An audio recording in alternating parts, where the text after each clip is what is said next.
इसको हटा देते हैं ना। सर तो फार्मूला हम लोग का यही रहेगा है ना। ये हम लोग एग्जांपल देंगे, ठीक है। हम लोग का जो बुक्स है SBPD ना, तो एग्जांपल ये क्वेश्चन था। अब हम लोग क्वेश्चन स्टार्ट करेंगे, ठीक है, और प्रयास करेंगे सभी क्वेश्चन को सॉल्व करने का, ठीक है। और जो हमारे चैनल पर है उनको सब्सक्राइब करना है ताकि सारा क्वेश्चन का सॉल्यूशन मिल जाए, है ना।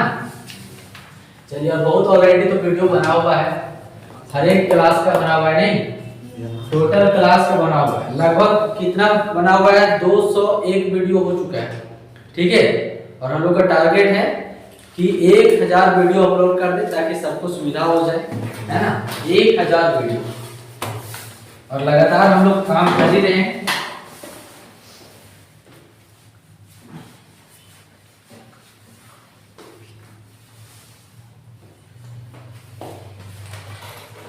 चलिए, तो हम लोग क्वेश्चन नंबर 1 सॉल्व करते हैं। फार्मूला हम लोग का सेम होगा, current ratio equal to current asset by current liability. Question number 1, ठीक है। देखिए, क्वेश्चन है आपके सामने, नहीं है तो चलो यहां से ले लो।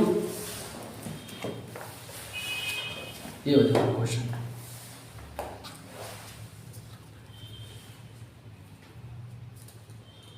हो गया। चलिए, तो देखिए, तो क्वेश्चन क्या है जी, कर from the following information calculate current ratio. क्या है, इन्वेंट्री। तो हम लोग सारा आइटम के बारे में जान चुके हैं कि कौन करंट एसेट होता है, कौन करंट लायबिलिटी होता है, ठीक है। तो हम लोग ज्यादा टाइम ना वेस्ट करते हुए हम लोग एक बार पढ़ते जाएंगे और एक बार में ही लिखते चले जाएंगे, ठीक है। क्यों एक बार पढ़े और फिर लिखे, तो ऐसा करते हैं, यहाँ पे लिखते हैं। पहला आप लोग को चाहिए करंट एसेट चाहिए ना, क्या चाहिए, करंट एसेट चाहिए। तो नाम पहला क्या, इन्वेंट्री। करंट एसेट ना आता है तो लिख देंगे इन्वेंट्री। इन्वेंट्री कितना है जी, 12 अमाउंट 12,000 है। सेकंड डेटर, ये भी करंट एसेट है, कितना है 8,000। अगला है कैश एंड बैंक बैलेंस, तो कितना है 2,500। अगला फिक्स एसेट ले ले, होगा करंट एसेट में आएगा, फिक्स एसेट नहीं होगा तो उसको छोड़ देंगे। इसीलिए पहचान यहाँ पे क्वेश्चन में रहेगा, सब फिक्स रहेगा। फिक्स एसेट करंट एसेट के अंतर्गत आएगा क्या, नहीं आएगा, तो छोड़ देंगे जी। आगे देखो, ट्रेड क्रेडिटर, ये तो लायबिलिटी का पार्ट है ना, तो यहाँ पे भी लिख लेते हैं, एक साथ में ही हो जाएगा। लिखते हैं यहाँ पे करंट लायबिलिटी। पहला ट्रेड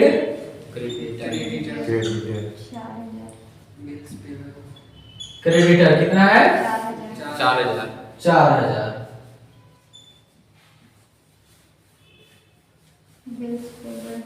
बिल्स पेबल, ये भी लायबिलिटी है 3,000। नेक्स्ट है प्रोविजन। प्रोविजन भी आपका क्या है, लायबिलिटी है। प्रोविजन भी क्या है, एक तरह से लायबिलिटी है, याद रख लेना, ठीक है। प्रोविजंस कितना amount 3,000। Next long term debt, देखो ये भी लायबिलिटी है लेकिन शॉर्ट टर्म है क्या, लॉन्ग टर्म है। तो लॉन्ग टर्म है तो कहां जाएगा, वो नॉन करंट लायबिलिटी के अंतर्गत जाएगा या करंट लायबिलिटी के अंतर्गत नहीं आएगा, तो नहीं लेंगे। चलिए इसको टोटल करिए, कितना होगा जी टोटल, 4 3 7 और 7 और 3 10। और इसका ऐड करिए, 12 8 20 और 2 22,500 टोटल आ गया इसका, ठीक है। यहाँ पे लिख दीजिए कितना आ गया करंट एसेट 22,500 और करंट लायबिलिटी 10,000।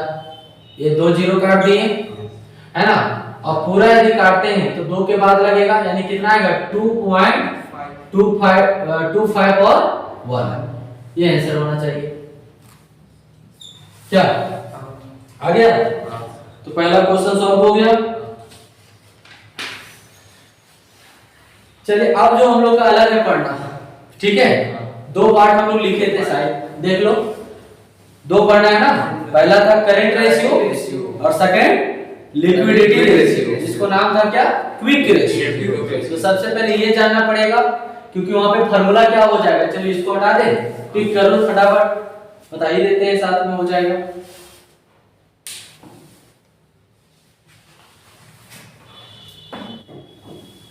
हो गया जी? चलिए तो सेकंड हेड लिखो। देखिए फार्मूला तो सेम रहेगा, ठीक है, फार्मूला में कोई खास चेंजेस नहीं होने वाला है। क्वेश्चन नंबर कितना हो जाएगा? ये 2 होगा। और अब हम लोग क्या पढ़ने जा रहे हैं, तो चलो यहां से स्टार्ट कर देते हैं। लिक्विड रेशियो ना, लिक्विड रेशियो या फिर इसको क्या बोलेंगे? क्विक रेशियो, ठीक है। तो क्विक रेशियो का पहले फार्मूला जानना चाहिए कि क्विक रेशियो का फार्मूला क्या होगा। क्विक रेशियो क्या फार्मूला होगा? तो देखो यहाँ पे था करंट रेशियो, तो करंट एसेट लिखे, तो अब यहाँ पे लिखेंगे क्विक एसेट्स। क्या लिखेंगे? क्विक एसेट बाय, और ये सेम रहेगा, करंट लायबिलिटी ही रहेगा, करंट लायबिलिटी, ठीक है। अब बात आता है कि क्विक एसेट हम किसको किसको कहेंगे, है ना। क्विक एसेट किसको कहा जाएगा? तो देखिए बताते हैं क्विक एसेट किसको कहा जाएगा। क्विक एसेट तो सिंपल सा है क्विक एसेट का, जो करंट एसेट है वही एक तरह से क्विक एसेट है, खाली दो आइटम को छोड़कर बाकी सब क्या है? क्विक एसेट है। समझते हैं? क्विक एसेट इक्वल टू क्या होगा? तो करंट एसेट्स क्या होगा जी? Current asset. करंट एसेट्स में माइनस क्या क्या कर देंगे? दो आइटम माइनस कर देंगे, सब बन जाएगा क्विक एसेट। जितना भी करंट एसेट अभी हम लोग पढ़े, जितना भी आइटम है, सब में से दो आइटम को हटा देंगे, बाकी जो बचेगा सब क्विक एसेट बन जाएगा, ठीक है। क्योंकि करंट एसेट का ही एक तरह से छोटा है, ये नाम है उसका क्विक एसेट, ठीक है। तो कौन कौन दो आइटम हटेगा? तो नंबर 1 पहला स्टॉक। स्टॉक को क्या बोलते हैं? इन्वेंट्री भी बोला जाता है, याद रखना, ठीक है। स्टॉक को क्या कहते हैं? लिख यहाँ पे देते हैं इन्वेंट्रीज, ठीक है। Plus prepaid expenses, prepaid expenses, तो दो आइटम हटा देंगे। करंट एसेट जो टोटल रहेगा ना, करंट एसेट्स में दो आइटम हट जाएगा, स्टॉक और प्रीपेड एक्सपेंसेस। जो निकल के आएगा वो क्या निकल के आएगा? क्विक एसेट निकल जाएगा, ठीक है। यानी जब आप क्विक रेशियो निकालना स्टार्ट करेंगे तो वहां पर आपको प्रीपेड एक्सपेंसेस को नहीं लेना है और स्टॉक को नहीं लेना है, ठीक है। या फिर अगर टोटल दिया रहेगा, करंट एसेट दिया रहेगा, तो उसमें से हम क्या करेंगे? अगर टोटल करंट एसेट दिया रहेगा, जैसे भी यहाँ पे निकाले थे ना, तो करंट एसेट अगर बराबर टोटल अगर दे दिया हो, तो उसमें जाकर दो आइटम को माइनस कर देंगे, किसको? स्टॉक और प्रीपेड एक्सपेंसेस को माइनस कर देंगे, तो क्या निकल के आ जाएगा? क्विक एसेट निकल जाएगा। बाकी करंट लायबिलिटी के लिए टेंशन है ही नहीं। तो देखो क्वेश्चन नंबर 2 पे क्या क्या है जी? करंट एसेट है, टोटल दिया हुआ, लो यहाँ पे करंट एसेट बराबर है टोटल दिया, तो लिख दो कितना है? करंट एसेट बराबर टोटल 4 लाख दिया हुआ है। कितना है? 4 लाख दिया हुआ, और उसमें क्या है? इन्वेंट्री आ गया, इन्वेंट्री, और करंट लायबिलिटी तो है दिया हुआ, करंट लायबिलिटी है दिया हुआ, प्रीपेड एक्सपेंसेस दिया हुआ, दो आइटम दिया हुआ है, तो दोनों को माइनस कर देंगे टोटल में, तो क्या निकल के आएगा? क्विक एसेट निकल के आएगा। तो लो भाई इसको हटा दो, कितना है? इन्वेंट्री 80,000 और प्रीपेड एक्सपेंसेस कितना है? 20,000 है, 20,000। बताओ 4 लाख में 80,000 और 20,000 कितना होता है? 1 लाख होता है। और 4 लाख में 1 लाख को माइनस कर देंगे तो 3 लाख हो जाएगा। आ गया 3 लाख, बैठा दिए यहाँ पे 3 लाख। और 3 लाख में करंट लायबिलिटी तो है दिया हुआ, कितना है 2,40,000। ये 3 जीरो कट जाएगा जी, 1 जीरो कट जाएगा, 24 और 30 में भागा लगाएंगे तो कितना आएगा बताओ, 1.2.1 इतना आना चाहिए। ये हम लोग का क्या हो जाएगा, ठीक है। तो यही हम लोग का आंसर है। तो समझ में आया कि क्विक एसेट कैसे निकल के आएगा, तो कैसे आएगा टोटल करंट एसेट में, यानी एक तरह से कहो जो करंट एसेट है वही क्विक एसेट है, उसमें 2 आइटम माइनस कर देंगे, स्टॉक और प्रीपेड एक्सपेंसेस को निकल के आ जाएगा करंट एसेट, ठीक है, यानी सॉरी क्विक एसेट निकल के आएगा ना। तो समझो थोड़ा क्विक एसेट कहते किसको है।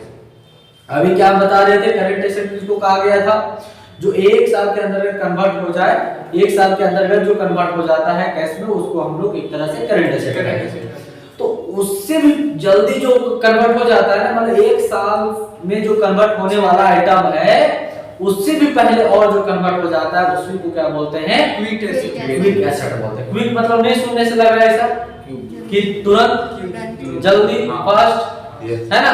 तो ये होता है स्टॉक जो है ना, एक तरह से क्विक एसेट होता है, सॉरी जो स्टॉक होता है वो एक तरह से क्विक एसेट नहीं है, स्टॉक जो है क्विक एसेट नहीं होता है।